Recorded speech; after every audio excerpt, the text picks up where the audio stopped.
All right, there you go. All right. Thanks for joining us. My name is Joe Stremka, and I'm sitting today with Greg Smith, who's the head of school at Shekou International School in Shenzhen, and vice president for ISS Asia Pacific, and with Bob Stearns, the deputy head of school at Shekou International School and a senior leadership executive at ISS. Welcome, gentlemen.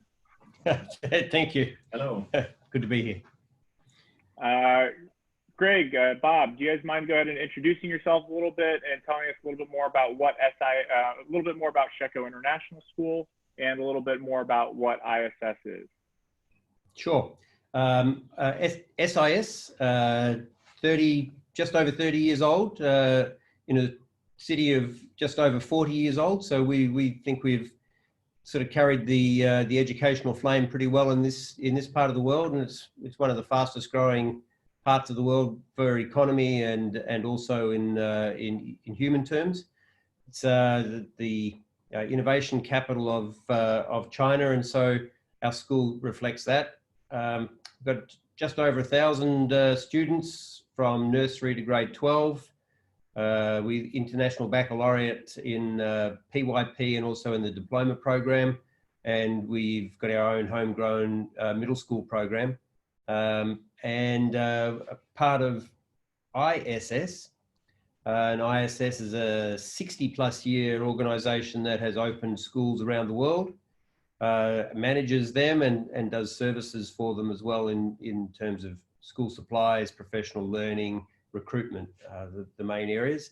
And underneath that umbrella of managing schools around the world, people like Bob here as a senior leadership executive provide that mentoring and coaching role to the heads of school and to the boards and to the administration of schools.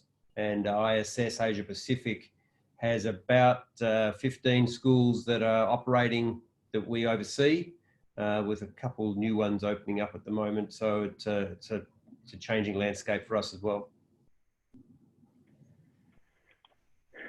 Yeah, that's great. Thanks. So today we're talking all about not just schools surviving through this pandemic, but really being able to thrive. And I was really inspired by a lot of the things coming out on social media and through other international education newsletters about the work that SIS and ISS has been able to do. But this has been a very personal, emotional experience for us, individually as well. So before we get started, I just want to check in with you guys and, imagine, this has been an emotional experience, and, what's all it's been like for you to go through the pandemic beginning in China? Yeah, it's a good question. On a personal level, both of us are in the same position that our families are not here with us, which certainly adds a level of challenge to getting up and going to work, but at the same time it frees you up to get up and go to work, I suppose. The school has been founded on community. That's been our rock throughout the 30 years. As a small expatriate school, it started off just existing within the compound that we're part of now. And so community has always been the very core of what SIS is, and having at some stages 30 or 40% of our students away and their families, and still having 60 or 70% of our teachers away has been tough. It's not been pleasant. Mm-hmm. And I could say that for me, dealing with the COVID-19 situation was all-encompassing in terms of the work that had to be done to satisfy the local authorities, to prepare the school for reopening, to deal with the day-to-day uncertainties. And so from a personal and an emotional point of view, there was no time for that. And really, it's only now in the last couple of weeks where I'm starting to feel, enough is enough. I should be home in Canada by now, but I can't get out of here. So, yeah, it's I've started to find it a little more difficult personally just in the last couple of weeks. But you know, it's this is a great place to be, and as Greg said, the sense of community is very strong here. So I think, look, if I have to be stuck anywhere, this is a great place, and it's a safe place to be too, compared to many parts of the world. Yeah, so it's you know, I'm sure, I know that the school community there, the parents, the teachers, the students, you know, I'm sure that they all really appreciate all the hard work that you've put in and the sacrifices you've made personally and professionally to, you know, be there and to get the school, you know, reopened following this terrible crisis. But a lot of schools throughout the world aren't reopened yet. So I'm going to back up and go back to those early days when, I guess, right after China, it was, right around Chinese New Year, and talk to you a little bit about what SIS's initial response to the pandemic was. And Bob, if you want to tell us a little bit about ISS's response to that too, that'd be great. Yeah, I was in New York. I'd left for a job fair in New York and the AAIE conference, which was in the first days of February. And at that stage, we had every expectation that there was a virus, but it seemed to be limited to Wuhan, and that any impact was going to be relatively minor.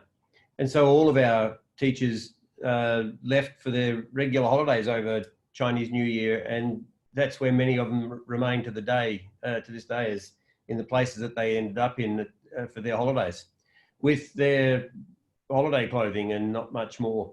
So the actual timing could not have been worse in that regard, that we weren't able to gather as a single group and respond in a way that we normally would have, because we were spread across the world just because of the timing. Yeah, and it as Greg said, when it started off, we all had this expectation that this wouldn't be a long-term prospect. You know, we were talking about, I remember those initial days, we were talking about, okay, we're going to open up mid-February. We might extend the Chinese New Year by a couple of weeks, 3 weeks. And that's what we were preparing for. And of course, then it stretched on and on and on. I think initially, neither we nor the people at ISS really had a good grasp of what this was all about. I think everybody underestimated the impact. And ISS over in Princeton, of course, was perhaps even less alarmed about it all, because they were half a world away from it. Once the concept started to settle in that this is going to be a long-term prospect, ISS itself got down to business to establish community and to connect the schools and to keep everybody informed. And I think they did a very good job, they continue to do a very good job of giving daily briefings and working out ways to support the schools, especially those schools who wouldn't have necessarily the depth, because they're younger schools, the depth of experience to get into online learning, and to support the staff in the emotional support that many of them would need. And so I think ISS worked and continues to work hard in the background to try and support the schools. And Bob, you have, you know, none of us have experienced a pandemic like this, but you do have some experience from your time in Asia before with interruptions to learning. Is that right? Yeah, well, we've had a couple of epidemics, I guess, that threatened to become pandemics, and one was SARS and one was the swine flu. And you know, they were different in those situations. In fact, both of those situations, I think they came on just as suddenly.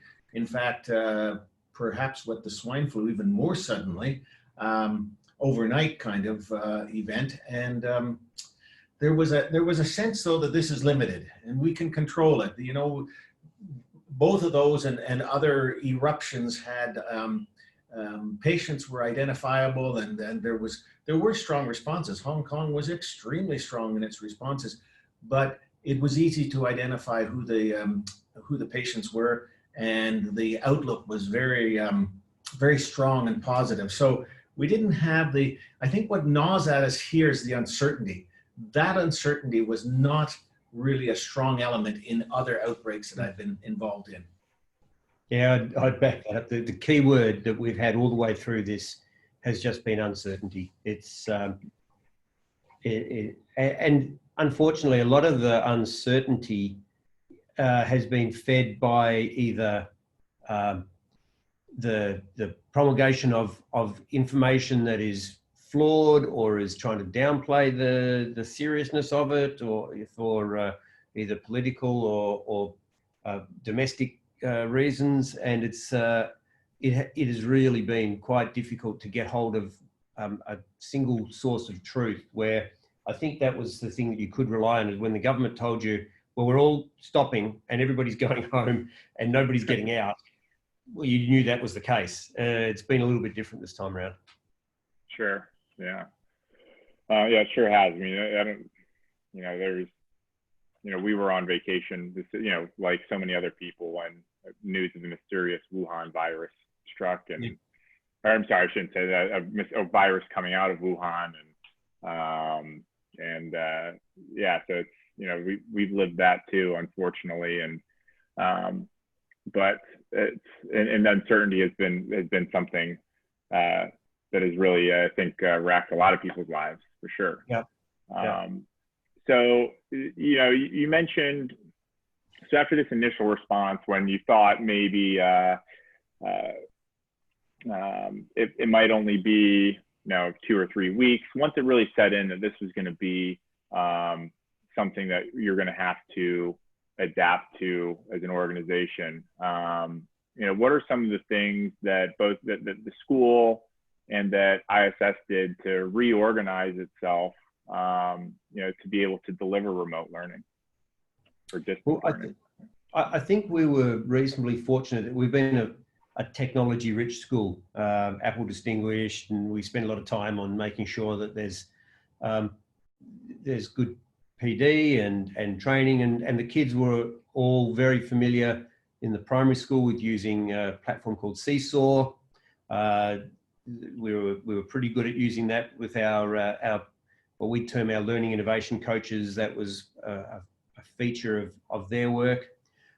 We'd been toying, playing, experimenting, piloting, whatever the proper word is, with Microsoft Teams for a number of years in the secondary as a priority, but had never really managed to grapple it and really control it well. Well, this was just a perfect catalyst for that. So it really did sharpen the focus on how we were using Microsoft Teams. And Zoom became the default setting for communication for kids. So we were in the fortunate position that because we've got grandparents and extended family and traveling parents around the world, that had always been part of our DNA, is to be more than just what was happening in the classroom in terms of our communication. And so we're reasonably ready to adapt to that platform.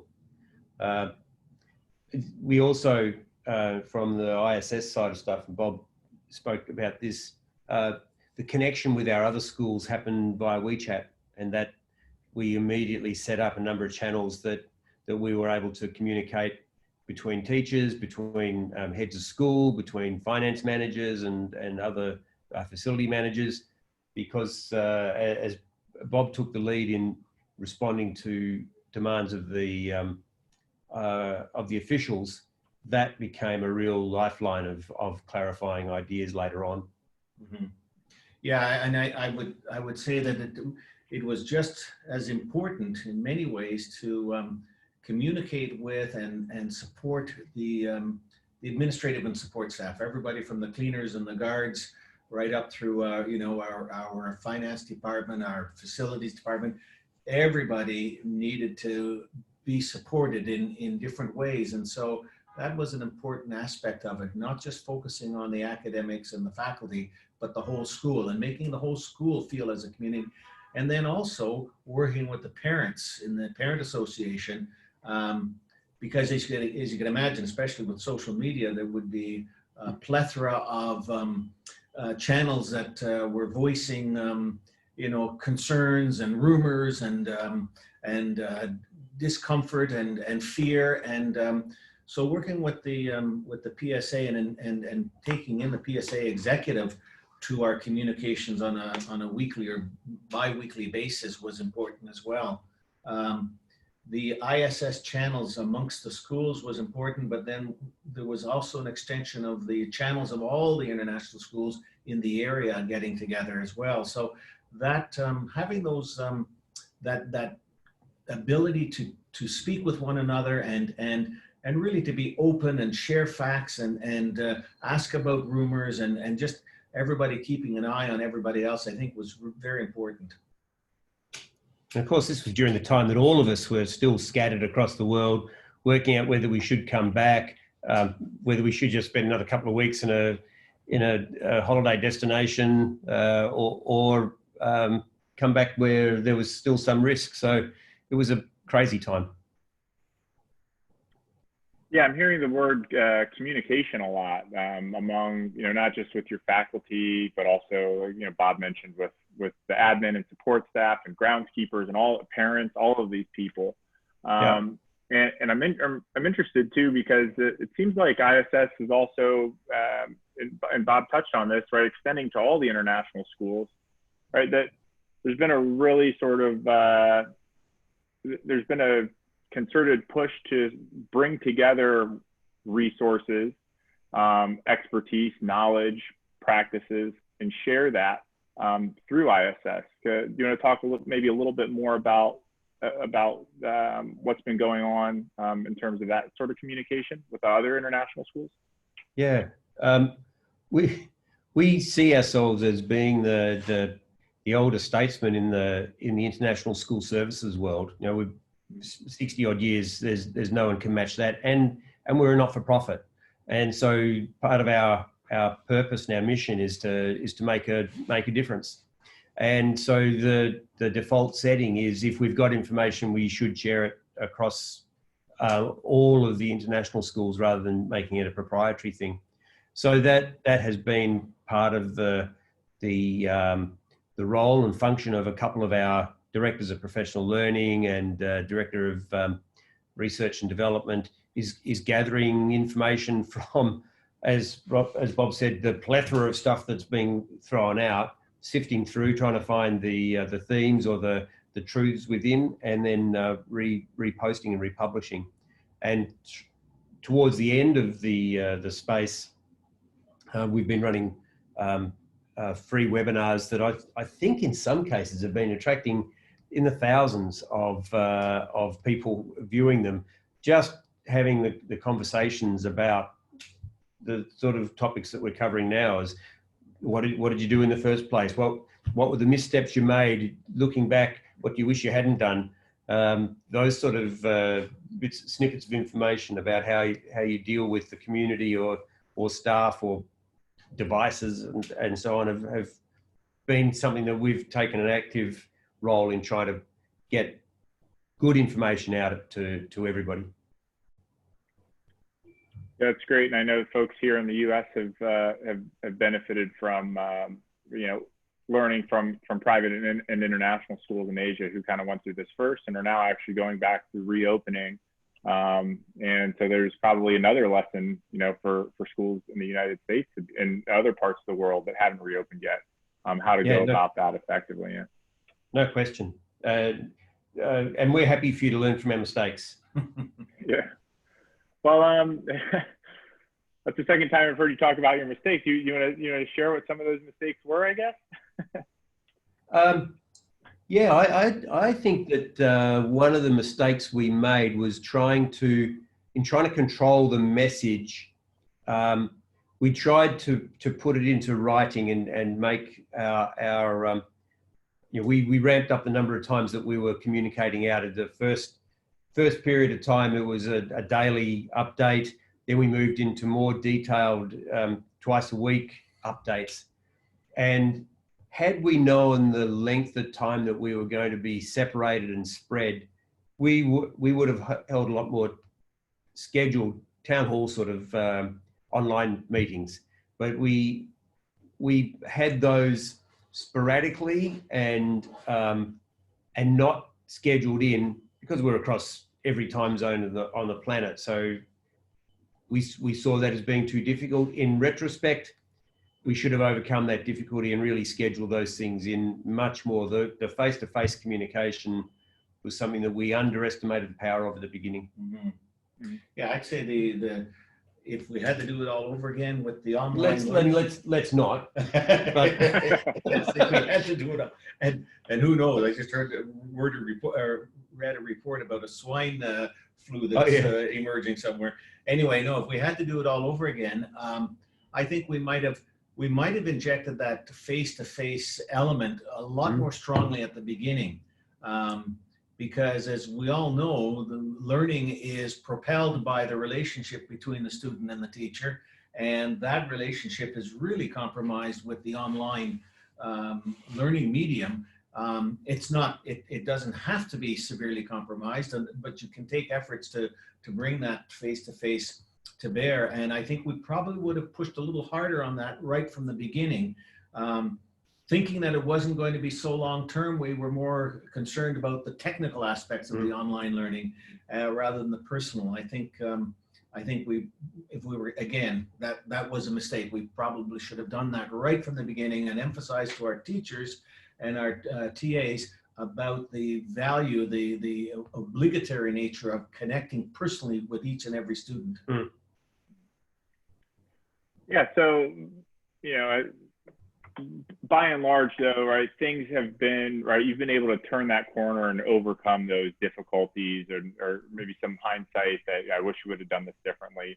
And kids were learning online, right, engaged, and now you've reopened school. So I want to ask you a little bit about, Bob, you mentioned that maybe you were a little too concerned about tech and should have been maybe thought a little bit more about the people and those relationships and at the beginning. So what is it about, what are the sort of dispositions or values or mindsets that you think that the people in your organization, SIS and ISS, had to be able to turn that corner and have success and actually create some new avenues for learning for students and for other international schools? Well, I think one of the dispositions was that we accepted that every child, every learner is going to approach their learning differently, and that it was up to us to accommodate those differences, which were accentuated by the fact that some were in person on site here in the school and some were abroad doing it online. And a very challenging, daunting task to try and do that. But I think we understood that everybody they bring their own fears, they bring their own skill levels, they bring their own attitudes towards learning, and those differences become more to the front when you've got different media by which the students are learning. Yeah, our one of the fundamentals that we've got is that each situation is a unique and complex one, and it brings its own strengths and its own weaknesses as you look at it. And so innovation is focused around the idea of being able to be adaptive to those situations as they change. And in looking at how we then approached our communication with our staff and the expectations that we laid over them, we trust your professional expertise. We don't want to set a set of very clear actions that you are to take. What we want to do is to set the expectations for how you will interact with your students and with their parents. I think one of the the learnings that we had is the clearer the expectations, the more the experts are able to apply those well, and the more you're able to have different messages that go out to your parents, to your students, to your staff, but that are explaining the same thing in the same way. And of course, second language learners and all those sort of things complicate it. But that would be, I think, a message that we would really emphasize is setting the parameters very clearly and then letting the experts do their thing is what I think has worked best for us. Yeah, and so, you know, I think it goes back to some of what you were saying. You're talking about, you know, that you were already a tech-rich school, right? You had already invested a lot, and you invest a lot in professional development, and you had a lot of things in place already, a lot of practices in place already that you had experts to be able to deliver, you know, to meet the expectations of the school, while also meeting the individual needs of learners and families, you know, through, you know, using their discretion within the boundaries you provided. Right. But, yeah. There's no substitute for the decision making at the level of interaction. I think our job is to create the infrastructure, create the pathways that we want people to head down, and then let the people do their thing. You know, another significant learning that came out of all of this was the role of family in the learning. And in some cases, let's say the inability of family to be teachers and, you know, and to carry forth the kind of rigor that you might and discipline that you might expect to be in a classroom. And so we found that we also had to support parents. Our principals, who in their own divisions are experts at the different age levels, were giving advice to parents as to, okay, here's your role in all of this, and here's what we don't expect you to do, but here's what we expect you to do. And I think that was important too, because parent frustration could build up very quickly, that too much is being demanded of them. They're not teachers. The stress levels could get very high in the circumstances that we were all in, confined spaces, uncertainty, all of that, you know. So supporting the family as a whole was also important. Yeah, absolutely. And, you know, that goes back to, you know, you started talking about community. So it's right. Yeah. We're so simple, really, aren't we? Well, yeah. Well, so I'm curious, through all of this, you know, you're trying to meet the individual needs of the learners, and you're handing over, you know, decision making to teachers. In what way have, you know, you as leaders, you know, reflecting on this, how have you seen the role of school, the school's purpose, what it means to the students and teachers and parents? How have you seen that change, you know, because of this pandemic? I think the emphasis, and Bob touched on it earlier, the clarity with which people have seen that school is a concept of networking people. It's not a transmission vehicle for facts and knowledge. It's actually about the community that sits around and does stuff together. I think that's just been a clarion call. Yeah. The joy that the kids showed in being able to be back amongst each other was something that was just quite remarkable. Amazing. We before we allowed the kids back onto campus, everybody had to have a COVID test. This is a 10-minute process. We set up the team to come into the school, and so all of the families would bring their kids in. They'd all get a test, and they'd all then immediately leave. So they're going to be on campus for 15 minutes, half an hour. Almost without exception, they came dressed in their uniform. Almost without exception, they were bubbly and excited about being surrounded by people again, and the gathering as they left was all about that renewal of friendships. School was absolutely about reconnecting with your tribe, with your broader family. You know, you think of the growth and development of a child is a process that requires the parents as a vital part. And we always talk about this, and it seems a little trite sometimes. We talk about the partnership between the school and the parents and the child, but I think this brought it to the forefront better than any other event that we've ever had. The school orchestrates learning, orchestrates that partnership to move forward. The parents look to the school for leadership in the learning. The school looks to the parents for the leadership in developing the child as a whole person. Yeah.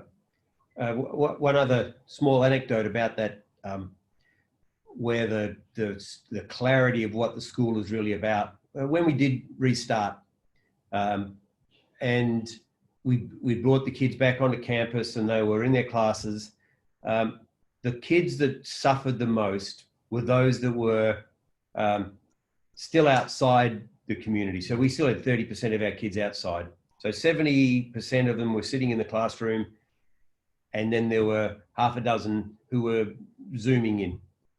And those small interactions, those the 3D versus 2D interactions, they were the things that really separated out the groups. And we had to work really hard. Our counsellors had to really loop around and make sure that those kids who were outside that circle of connection were being looked after, because they really felt it. And not just the kids, the teachers and the secondary principal as well. Yeah. I marveled at how well the secondary principal was able to inject himself into the school, even though he was, a continent away from the school. But he said many, many times, please don't forget us. Please don't forget us, because it's so easy when you've got people back on the campus to focus on the bodies in front of you, to focus on the people around you, and forget those 2D people up on the screen. So that, yeah, as Greg said, that was a real effort on our part, on everybody's part, to really be inclusive. And one of the big triumphs that I thought we had at the end of this year was the ability, and it only happened with a few days' notice, to have a celebration of the ending of the school year. In the first instance with the graduation ceremony for the DP kids, the grade 12 kids, and then in the second and third instances with the kids doing their own sort of matriculation, from grade 8 or whatever, in the primary school as well. And I think that was having those events and being as inclusive as possible with those who weren't here was really important in fostering that, maintaining that sense of community. This may be beyond where you wanted to go with the question, but when we resumed, it was fascinating the continuum of responses that parents and families gave, from I cannot wait to get my kid back to school.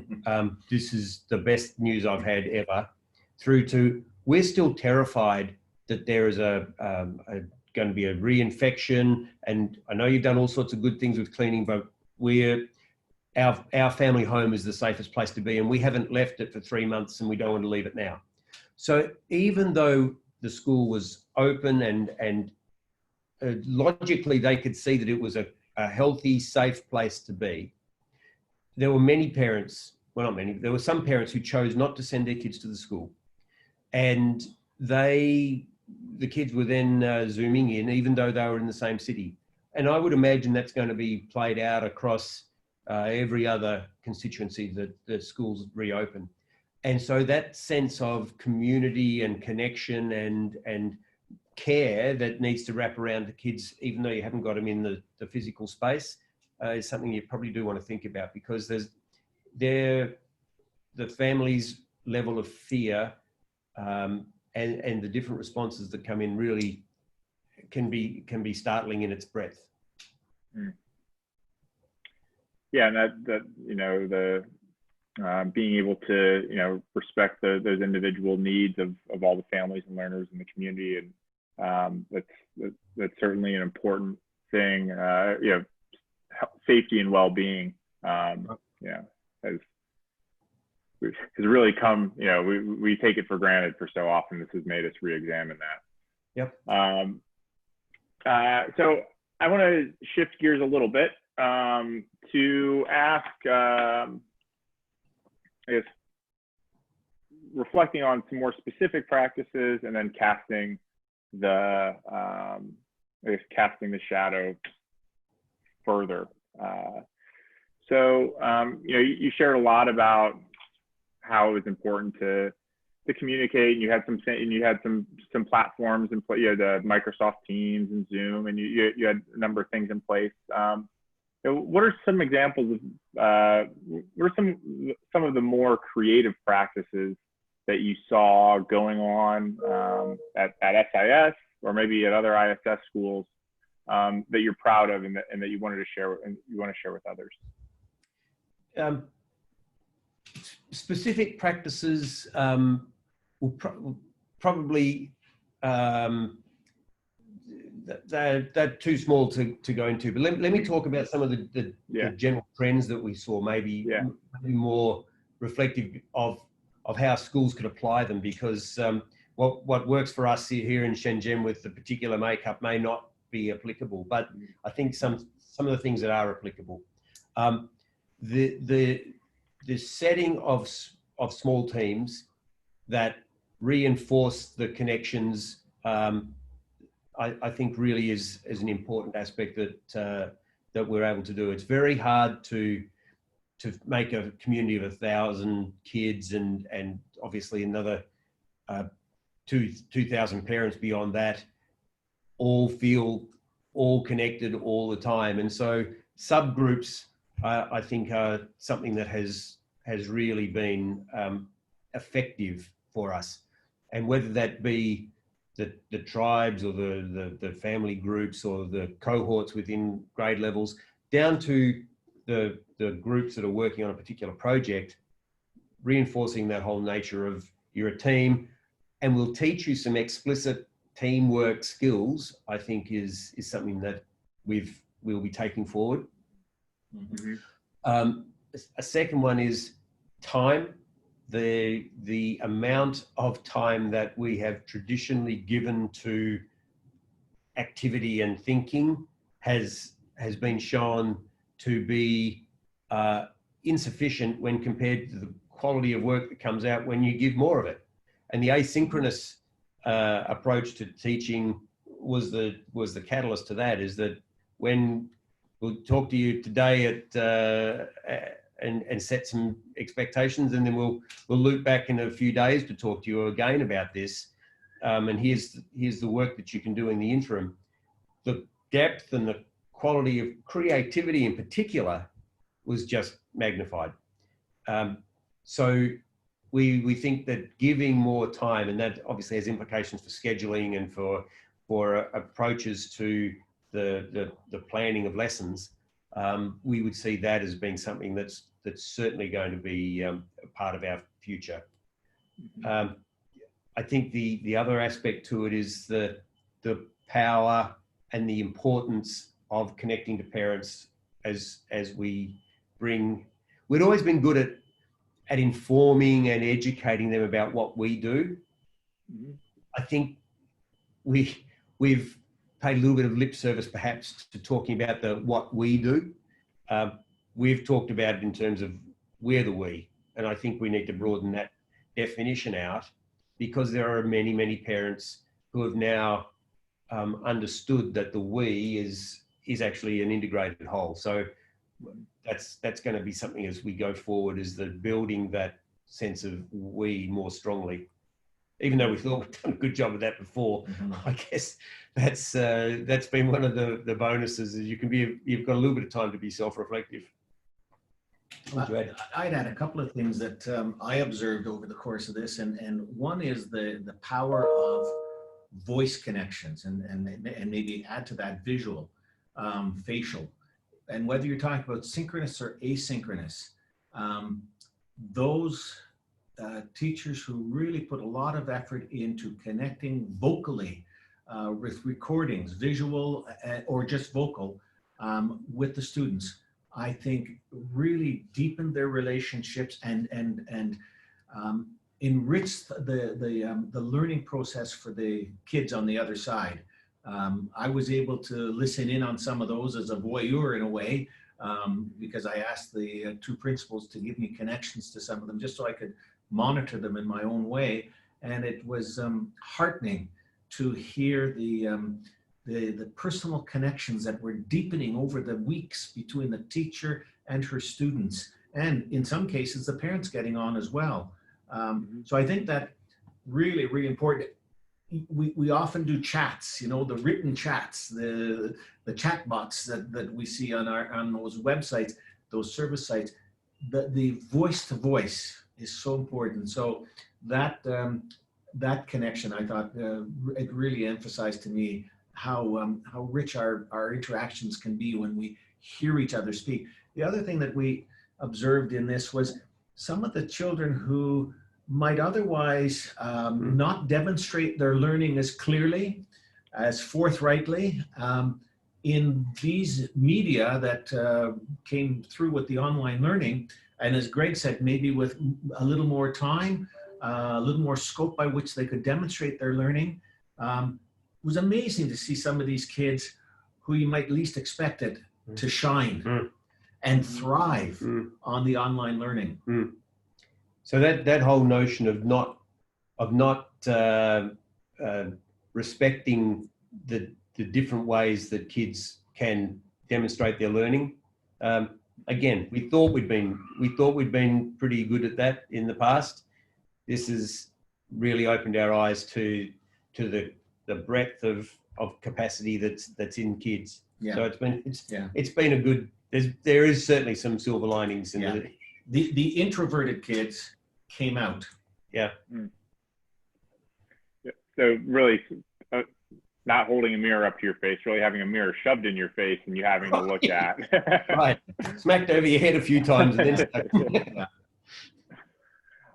So that's all fantastic, and I want to end here with just one more question for you all, for the both of you. As school leaders, what did you have to give yourself permission to do, right, that you might not have been able to do during, pre-COVID-19? Because it sounds like you've unleashed so much great stuff in your community. But what did you have to, get past as a school leader to allow that to happen, but that maybe you wouldn't have in a different situation? It's taken some time, but I've had to understand that I can't control everything.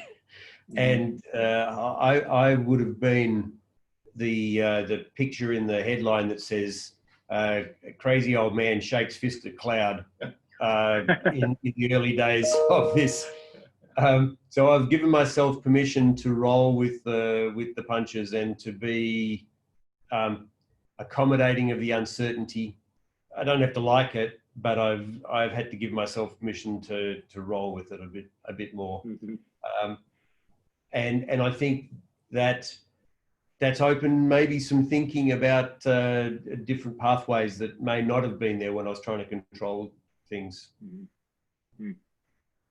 Yeah, I guess I've given myself permission to accept I don't know, and to say I don't know. I don't have the answer. Because the reason I hired him is he actually does know a huge amount of stuff. So this is a revelation to me now. I mean, when you're in that position as a school leader and people are coming and asking you questions all the time, I mean, you want to be able to provide answers all the time. Yeah. And there's a sort of obligation that you feel that you do have to provide answers. And I think I'm more ready now to say, I don't know. I just don't know. Yeah. Mm. Well, that sounds like great advice for any school leader or aspiring school leader, or for anybody facing what might I do next in this situation, that it's okay to not know. Yeah. And building on that, I think, and coming back almost to where we started, any school leader and any aspiring school leader, the one piece of advice I would give is to connect, be part of networks, reach out to your colleagues, because there is no weakness in seeking advice and suggestions and sharing. It has strengthened immeasurably the feeling of connectedness between the schools that are here, the people who are struggling with exactly the same things, and that's something that will benefit us all as we go forward. Yeah, and accept that despair and depression can set in, and you overcome that by that communication and that community with others.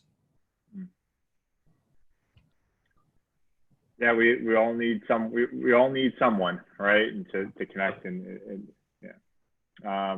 So, well, gentlemen, is there anything else that you want to share? Any other pearls of wisdom that maybe you want to share through this whole experience that you think others might benefit hearing?